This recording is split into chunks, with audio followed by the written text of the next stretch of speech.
Thank you very much, and thank you for the opportunity to speak today. As you said, I want to talk about a two-year project we did looking at access to graphics for students who are vision impaired in higher education. So I'll start just with some background. Oh, sorry, I've moved to slide 2. I'll start just with some background on the project itself and talk a bit about our methodology, our findings and our recommendations. But hopefully many of you already know a bit about the project. We did have a call for participation and a lot of people helped out through the AUSTED list. With the studies, and I also presented at last year's Pathways conference. So secondly, I'll look more closely at some of the recommendations from the project with the goal of helping you to make decisions about which graphics need to be converted into another format, what techniques to use to do that conversion, or for the student to access the material themselves, and also where to find the information you need to implement the solutions. So slide 3, just an introduction first. So the project was led by Monash and Deakin universities. From the Monash Faculty of IT, we had Kim Marriott, Matt Butler and Chatai Gonku, who came with a lot of expertise in research and technology. I came from a background in accessible formats production, and we also had Maren McCracken and Tom Perry from Disability Services at Monash Uni and at Deakin to bring their perspective to the team. We were also fortunate to have an active expert reference group with representation from the University of Adelaide in the Disability Services, from Vision Australia, mainly from their accessible production team, also from the statewide Vision Resource Centre for primary and secondary school students in Victoria who have a vision impairment, so again in the production side and support, and the Diagram Centre in the US, where they're doing a lot of work on new technologies for accessing graphics. And we also had a blind consumer representative with a background in policy and mathematics. And not to forget Matt Brett from La Trobe University, who served as an external evaluator. So we were aiming very much to have a very collaborative project with views from all of the stakeholder groups. Slide 4.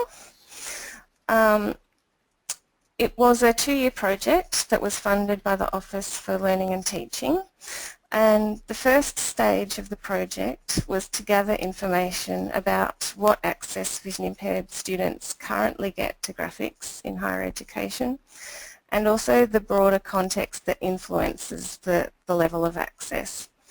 We conducted a national survey of students with a print disability, and we got 71 respondents from all over Australia. I think there were 26 different universities. There was 34% who were blind, and the remainder were low vision or just a couple with a print disability.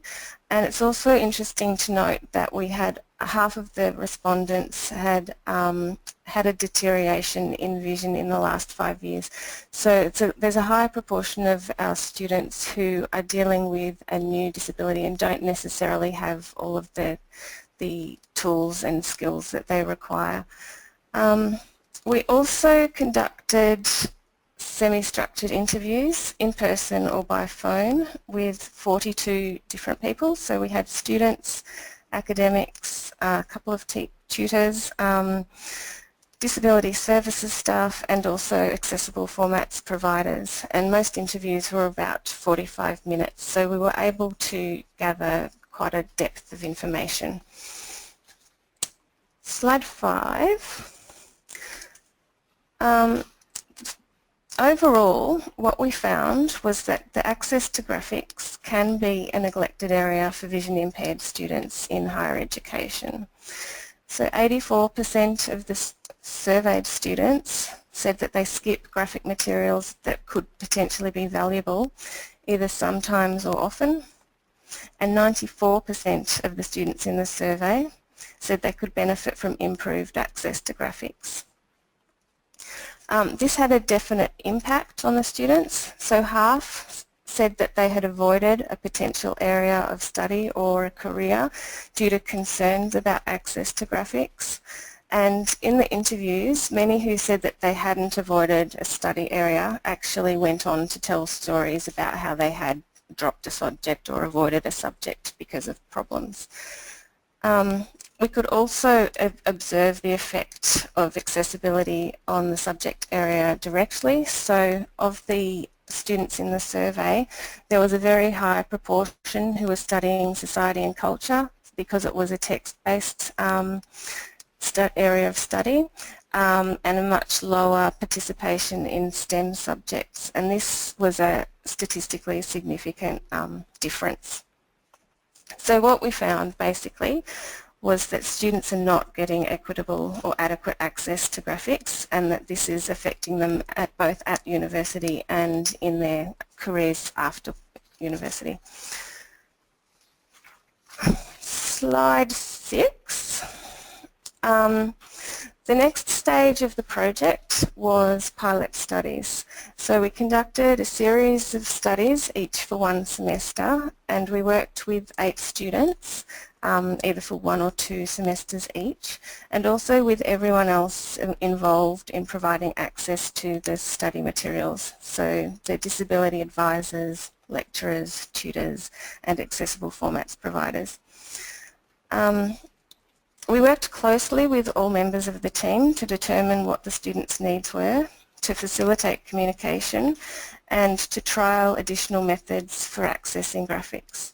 We also conducted a formal evaluation at the end of semester to see how things had gone.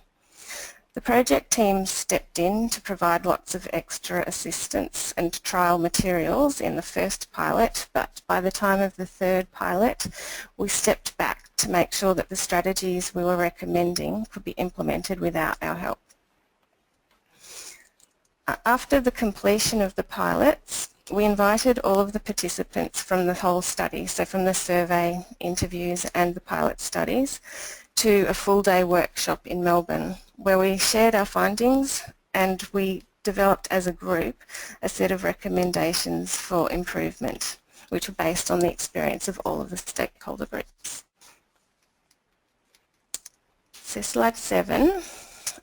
The outcome of the collaborative workshop was a set of 4 model principles, and these were designed to improve vision impaired students' access to graphics in higher education, but as you'll see, they're also applicable a lot more widely. Slide 8.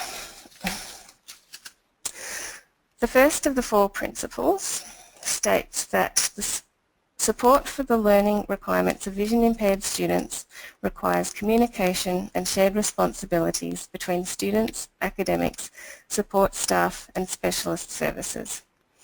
So this means that roles and responsibilities must be understood and agreed to by all stakeholders from the beginning of semester.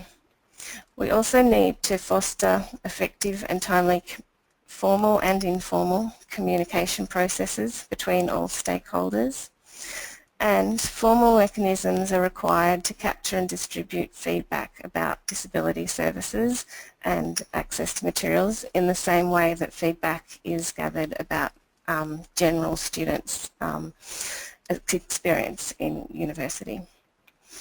So this principle is obviously applicable to support services for all students, not just those who are vision impaired. Slide 9.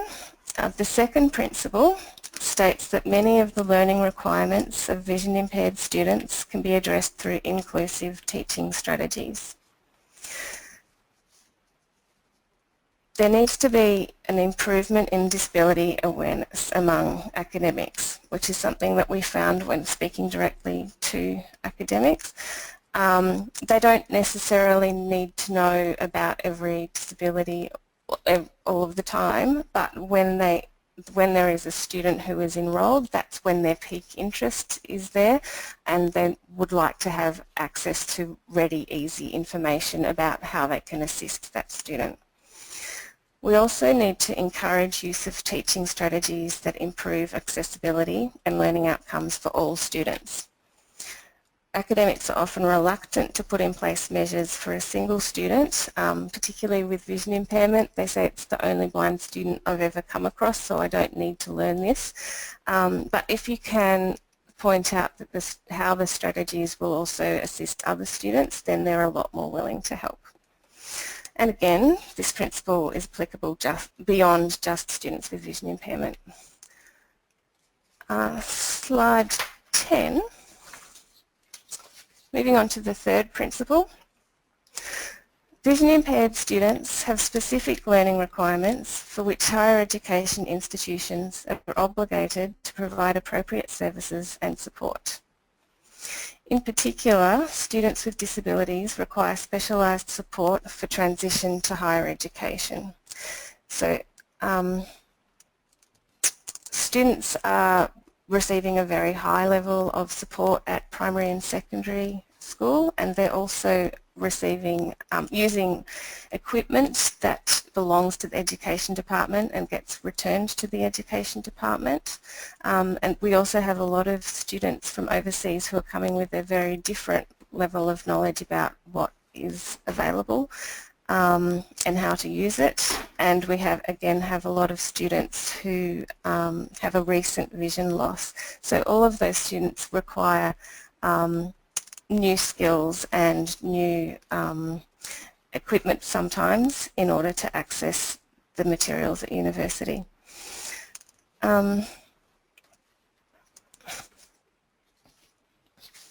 Okay, so slide 11 is our fourth and final principle, which has most focus on vision impaired students and graphics.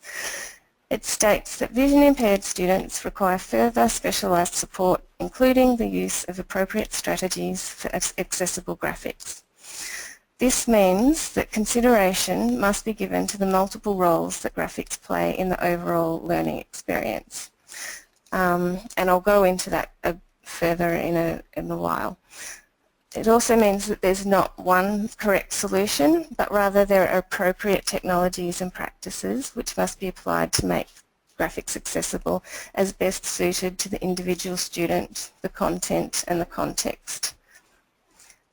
And finally, we need to use national networks and partnerships to share expertise, best practice and resources, and to keep up to date with changes in technology and the teaching environment.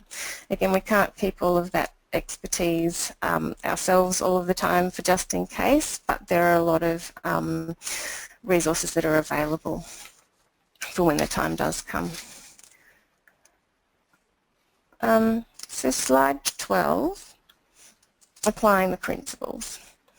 That was a very brief overview of the principles, but a lot more detail is given in the full document, which is available on our website at accessiblegraphics.org. And in the full document we have a bit more explanation of what we mean. There's also justification and evidence behind the principles and suggestions on how they can be applied, what strategies you can use and what resources. If you're interested in holding a workshop to explore how to apply the principles at your university or TAFE, please do let us know because we'd be happy to speak with you. But for now, what I'd like to do is to focus on the fourth principle, which is choosing and implementing an appropriate strategy for accessible graphics. Okay, so slide 13. The first question to address is identifying which diagrams need to be made accessible.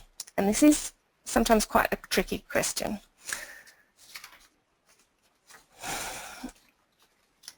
Slide 14. I'm going super fast, I think. In an ideal world, all diagrams would be made accessible in the best possible format, but this often is not practical due to timelines and cost considerations, And also because students don't necessarily want to be overloaded with access to diagrams that don't provide any extra information or understanding. So how do you choose which diagrams to produce in accessible format? A common approach is to wait for the student to ask, but this has obvious problems. If the student can't access a diagram, then they don't know what it is and they can't make a decision about whether or not they need it. When they're faced with this situation, a lot of students tend to err on the side of caution and just skip over the graphic, hoping that it's not important. So that was something like 84% of students doing that. So if the student is not able to identify the right diagrams, what about the lecturer? The problem with this approach is that lecturers are often very busy and they don't have an adequate understanding of what the student can and cannot access.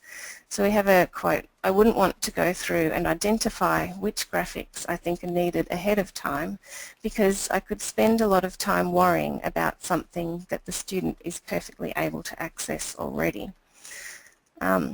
So the danger is that no diagrams will be produced because it was too hard to choose which ones to do, and no one's spoken up and said which one is needed.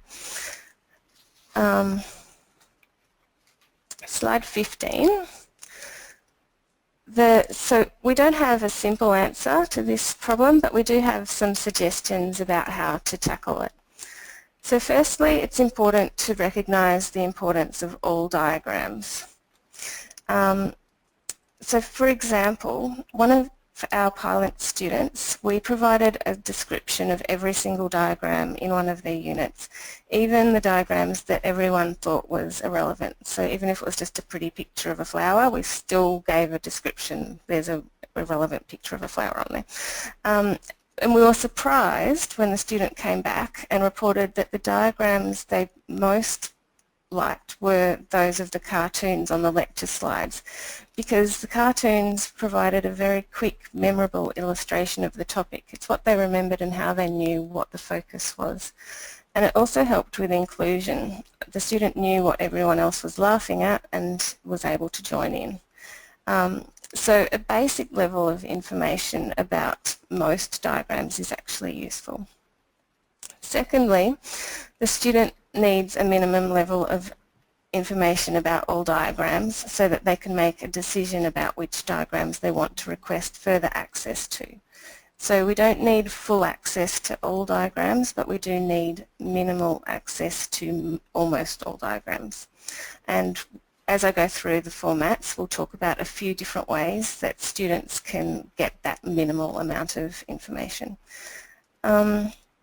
In terms of identifying which diagrams need to be made fully accessible from the start, a good place to start is to ask the lecturer what type of diagram will be needed for assessment, and any similar diagrams in the learning materials should also be made accessible in the way that they'll be made available in the exam, so the student doesn't encounter anything new in terms of content or format once they get to assessment.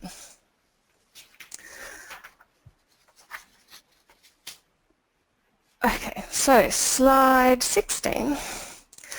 Once you have identified which diagrams are most important and which ones you want at least minimal information about, the next step is to choose a format to do this.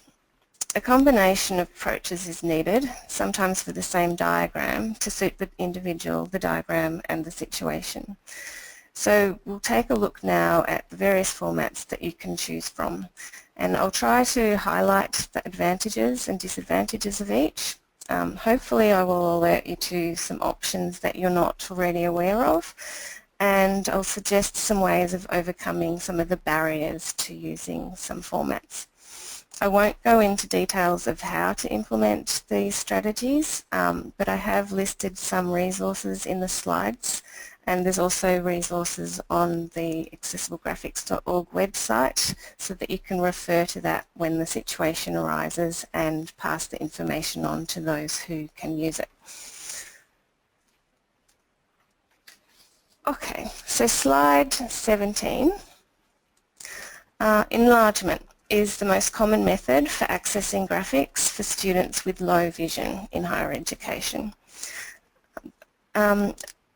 Enlargement is obviously the easiest way to implement access, but it's also important to be aware of some of the disadvantages. Firstly, the original needs to be good quality with high resolution and high contrast. That was one of our main complaints from pilot students with low vision, that they were trying to access very poor quality diagrams. Secondly, it can be difficult to get an overview or to keep your place when you're working with magnification on a screen. And many students can experience headaches or fatigue as a result of relying on magnification, and this limits the amount of time that they can spend on the task. For students who, slide 18, sorry. For students who are blind, the most common method for accessing graphics at university is verbal descriptions. But unfortunately, it's also the least preferred method. We found that lecturers do try to give some description in the lecture, but don't have time to give a full description, and it's certainly often not enough for the student to fully understand. They then will go to other students or family and friends to ask for a description, but because they don't have the subject matter expertise, again, it's not a satisfactory result. And also relying on verbal descriptions means that students can't work independently. If they're studying for an exam at midnight, there's no one to ask. So while enlargement and verbal descriptions may be good starting points, they may need to be supplemented with other methods for accessing the same graphics. Slide 19. Written descriptions are the next step up from verbal descriptions.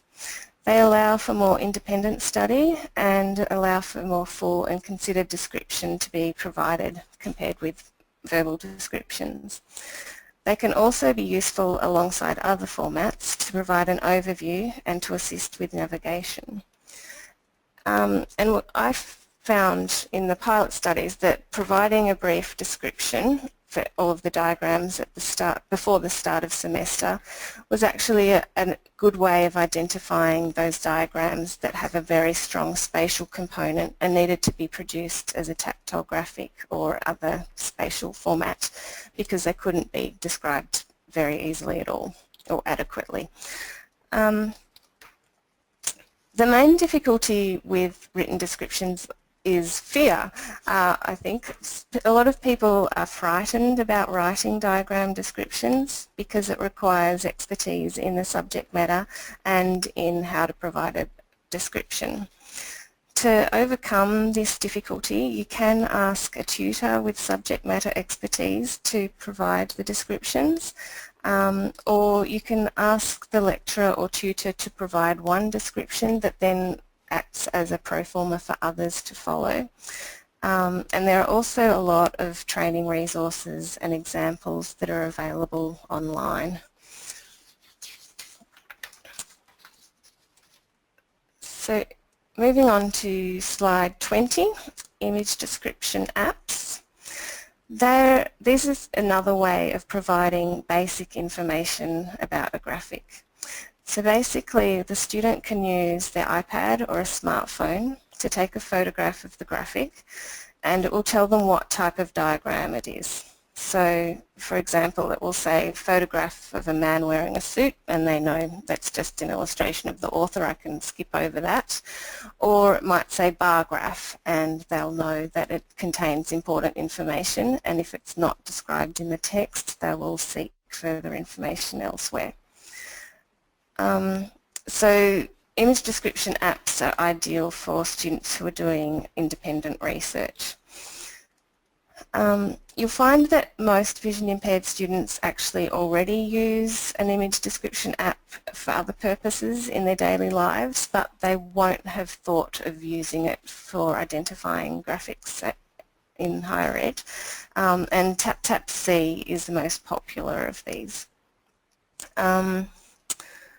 There's also, just a couple of weeks ago, the exciting news is that Iris is a new image description tool which is specifically designed for maths and science content. So unlike TapTapC and the likes, which will just tell the student whether a diagram is important or not, Iris will hopefully be able to give them the information that's contained within the graphic. So it can be a one-stop shop, yes. And they're looking for beta testers now, so anyone who's interested might want to jump on board. Okay, so slide 21 is on Sonification, and this is another tool that students can use independently.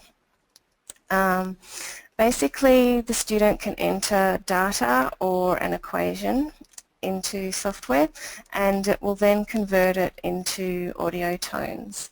So I've got an example here for you which is using Math Tracks by NASA, and what it does is the x-axis is conveyed across time and the y-axis is represented by a high or low tone, and there's a beep when the graph touches the axes. So this is a parabola that that has the turning point at the origin. And let's see if I can get it to play. Otherwise I have to sing. I don't want to do that. There we go.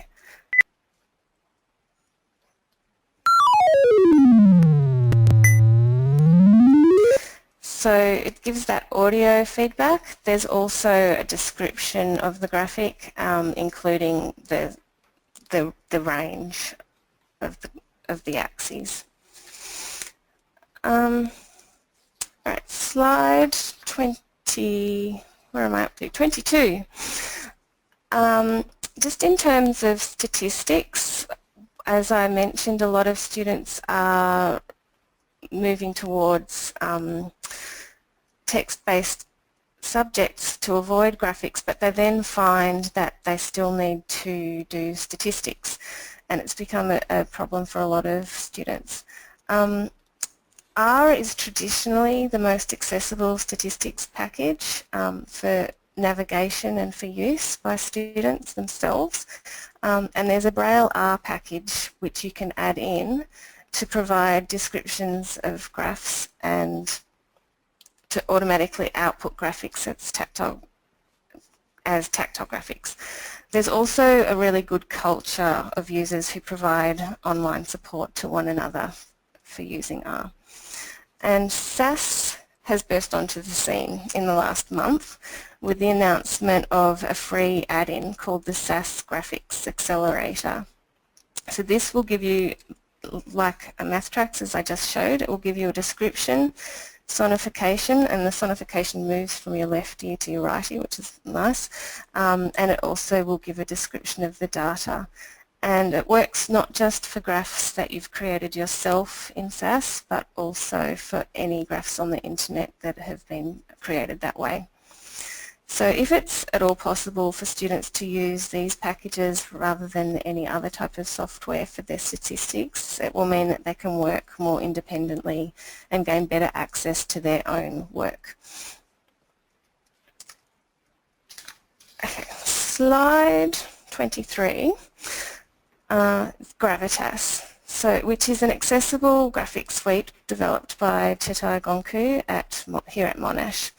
It consists of an author tool that's designed to be very easy to use to create simple graphics and associate an audio tone and a descriptive label to each area of the graphic.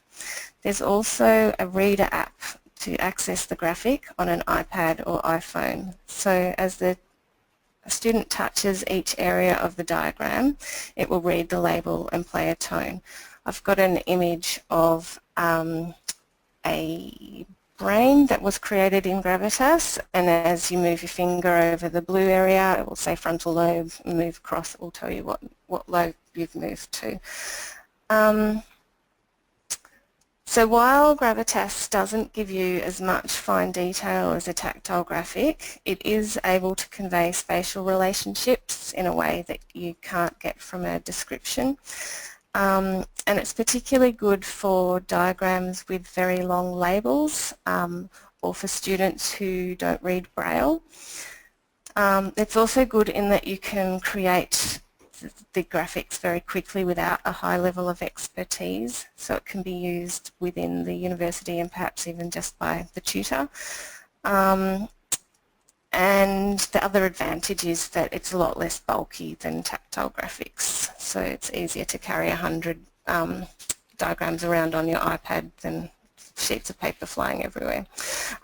So it's available for use now, but it's still within development, so please do contact ChatEye if you have a student who might be interested in trying it out. Okay, so moving to slide 24 and back to more traditional methods. Tactile graphics are widely recognised as the ideal format for graphics with spatial information. But it is important to note that depending on the subject being studied, they're usually only required for around 5 to 10% of graphics. We found that tactile graphics are underused in higher ed. So out of 20 students in our online survey who were able to use tactile graphics, only 6 received them in this format at university, and a lot more said that they would have liked to receive the tactile graphics. This lack of provision is due in part due to concern about cost and time required for production of tactile graphics. And there's also a concern that students require a high level of tactile literacy to use tactile graphics effectively. So they need to have the tactile acuity, they need to have an understanding of visual or graphical conventions, and it helps to know Braille as well. So slide 25, in terms of overcoming these barriers, for tactile literacy, it's exposure to tactile graphics that students need to maintain and develop their skills. So it's important that if a tactile graphic is going to be needed once in the semester, that once is not the only time that the exposure to tactile graphics is maintained throughout. You can also assist by accompanying a tactile graphic with a written or verbal description with the type of diagram and the direction for reading. So I have an example on the slide of a handmade tactile graphic, and all I would need to say about that is that it's a tree diagram starting with 1 at the top and then branching down. So that small amount of information would give the student enough that they can navigate the diagram more easily. And if they're not a Braille reader, then you would be reading the labels to them as well. So a tactile graphic can still be useful to convey spatial relationships even if the student doesn't read Braille or have a high level of tactile literacy. While they're not suitable for exam situations, handmade tactile graphics, like the one on the slide, are an option for quick access to materials in class. So in our pilot, I spent around 20 minutes with a tutor and I gave him a couple of cheat sheets and some basic materials worth about $20, and he then went on to produce quite a number of diagrams for his student throughout the semester that he otherwise would have gone without access to. Okay, so slide 26. The last format I wanted to talk about is 3D models. So 3D models might be found objects, they could be educational kits, they could be handmade models, or they could be 3D prints that already existed in online repositories or that have been designed fit for purpose. 3D models are essential, but only for a very small proportion of diagrams which are three-dimensional in nature. So things like anatomy, geography are obvious areas where 3D models are really valuable. Other areas like maps and mathematics, we found they can also be useful because they're intuitive and easy for blind students to use, and unlike tactile graphics, they're appealing and useful for all of the students, which encourages inclusivity.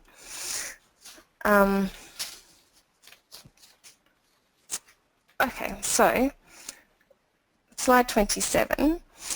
Summing up, diagrams and graphics are an important component of access to learning and environment in higher education, but provision of access to graphics doesn't need to be difficult. While there's not one solution that will fit all circumstances, it's possible to match the strategy to the student and the situation. We don't all need to be experts, but if we can join communities that are out there when it's relevant, we can learn from each other and share our own tips and tricks. And with advances in technology, we think that best practice in graphics accessibility is well within reach and will help students to reach their true potential.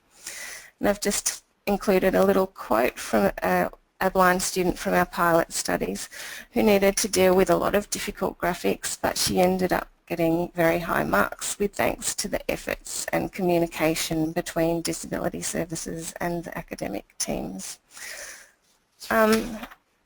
Slide 28.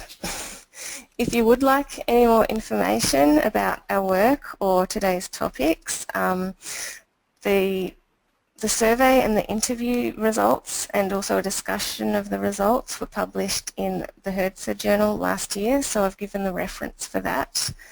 We've also created a website at accessiblegraphics.org where you can find out more about our work, and there's the full principles document as well as information about choosing a format and information about each of the formats we covered today, along with some tip sheets on how to implement.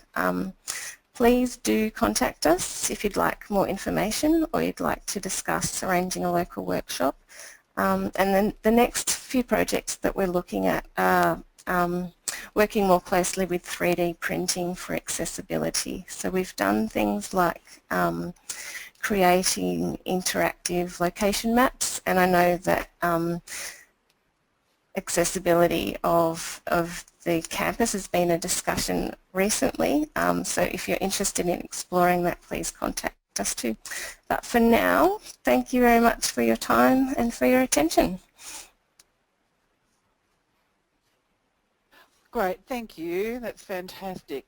Just encourage people to ask questions in the question pod. We've got a couple that have come through, Leona. So the first question is, how can we format math charts for students with no vision without giving away the answers?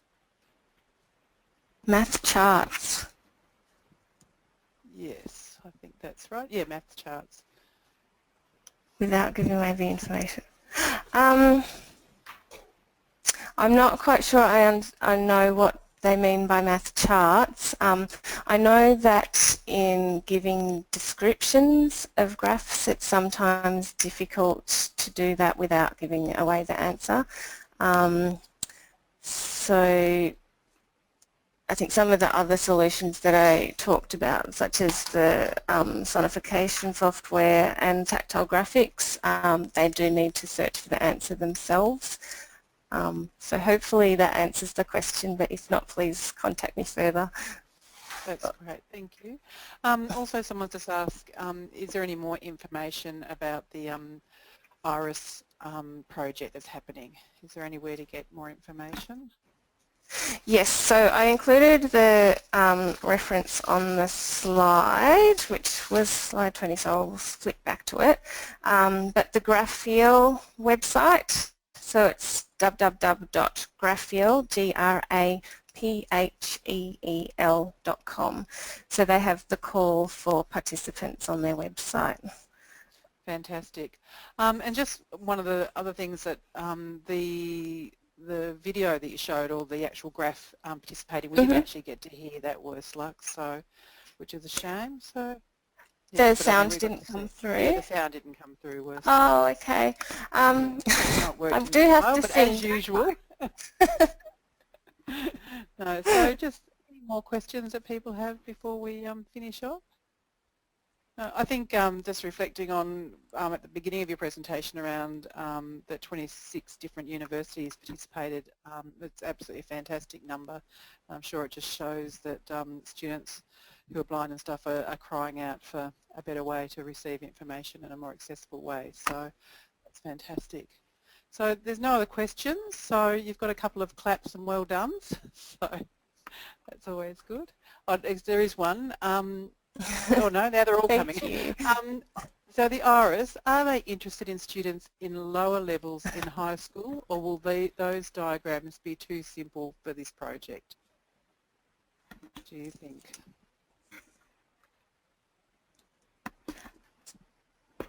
Sorry, the audio is cutting out, so I didn't hear all of that question, but I think it's designed for higher levels, but it's worth contacting them. Yep, not a problem. All right, well that's it for all the questions except all the wonderful thank yous. So thank you very much for your time and for your presentation, and also to your team. Just for a reminder that we have another webinar coming up next month, which is actually teaching university students with autism spectrum disorder. It will be showcasing information from a wonderful recently published book that has been published, been written by Kimberly McMahon Coleman and Kim Drasama. Yeah, so that is going to be on the 4th of April at 1 p.m. More information is on ADCET, but we'll certainly be pumping out the information, because I think that is going to be a fantastic and important topic for the disability advisors and academics and teachers across the sector. So once again, thank you everybody for your time, and I really appreciate your time. Leona, it was fantastic to hear from you and hear about your project. Thank you everybody. Thank you very much. Bye-bye.